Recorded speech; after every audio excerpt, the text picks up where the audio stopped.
Bom, vamos mudar de assunto. Quero trazer a coluna do Thales Faria, brilhando na nossa tela também hoje, aqui na nossa página do UOL, falando sobre corte de gastos. A gente que mais cedo falou sobre o papel dos militares e tudo mais, os militares não vão ficar fora do corte de gastos, não. O Thales traz essa coluna aqui, falando que o ministro da Fazenda confidenciou a amigos que o novo pacote de corte de gastos do governo será amplo.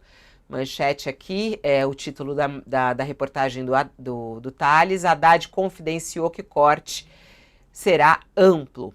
Haddad acredita que é pela redução dos chamados gastos tributários que deve ser feita a maior parte do ajuste das contas do orçamento. Para a Receita Federal, gastos tributários são aqueles benefícios indiretos do governo realizados por isenções. Esses chamados gastos tributários, segundo o estudo da Fundação Getúlio Vargas, equivalem a 6,9% do PIB. Em 2023, isso totalizou aproximadamente 150 bilhões de reais. Hoje, Lula e Haddad mais uma vez estão sentados, reunidos, para que eles possam discutir esse plano do corte de gastos do governo federal e que deve ter um impacto forte na economia. Lula está sendo cobrado para fazer isso, inclusive há essa cobrança do chamado mercado financeiro para que isso tenha um impacto nas contas públicas, para que isso abra espaço também para a redução dos juros no nosso país. Estamos de volta com o pessoal da TV. Venham, venham, venham, venham, venham. Já estamos todos juntos, estamos falando sobre essa história do plano de corte de gastos do governo. Mais uma vez, Lula, Haddad e equipe econômica reunidos. A gente sabe que existe aí uma demora para entregar esse plano de cortes, estão estudando tudo. Rapidamente, antes de a gente chamar o nosso economista convidado, Thales, queria você falar um pouquinho dessa sua apuração sobre o que está nas mãos de Haddad, o que ele está apresentando hoje para o Lula. Pois é, o conceito de corte dos gastos tributários desacrado. Logo que eu publiquei a coluna, já recebi alguns telefonemas de pessoas ligadas ao mercado. O mercado não gosta muito dessa ideia de corte dos gastos tributários. Eles entendem o seguinte, que cortar gastos tributários é aumentar imposto. Então, se o corte for de 1 bilhão, tudo bem, mas se for de 10, já não vão gostar.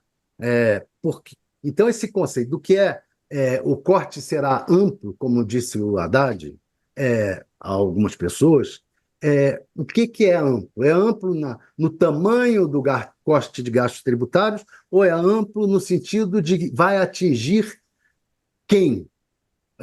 Vai atingir os gastos tributários, ou seja, as empresas, porque os gastos tributários basicamente é muito em cima do corte de subsídios, né? As empresas, e vai atingir, ou vai atingir também emendas parlamentares, vai atingir também supersalários. Quer dizer, o que vai atingir o corte de gastos? Vai ser amplo em cima de quem? O Lula quer que não seja amplo em cima só do andar de baixo. É essa discussão toda que está tendo. Tem que ter amplitude também em cima do andar de cima. Mas vai ter uma resistência. O Haddad sabe que isso vai ter uma resistência grande do mercado e inclusive de políticos, porque cortar emendas parlamentares também é problemático. Cortar supersalários vai ter resistência grande do judiciário, vai ter uma resistência grande de vários lobbies poderosos. É esse o problema, é isso que está fazendo com que esse pacote seja tão discutido internamente antes de ser divulgado. E mesmo assim, depois, hoje está tendo reunião do Lula com o Haddad, a reunião deve demorar, e depois de que o Lula bater o martelo, ainda vai ser levado, primeiro, conversar com o presidente da Câmara, o presidente do Senado, para ver quanto e como vai ser em cada um dos setores, representantes do Judiciário, quanto e como vai ser em cada um dos setores. De qualquer maneira, o mercado já está de orelha em pé. Essa história de cortar subsídios, você veja, os 17 setores beneficiados pelo corte da tributação sobre a folha de pagamento, esses se mexeram para burro. Não deram grandes coisas em troca, não. mas se mexeram para burro e conseguiram evitar que fossem cortados subsídios para esses 17 setores.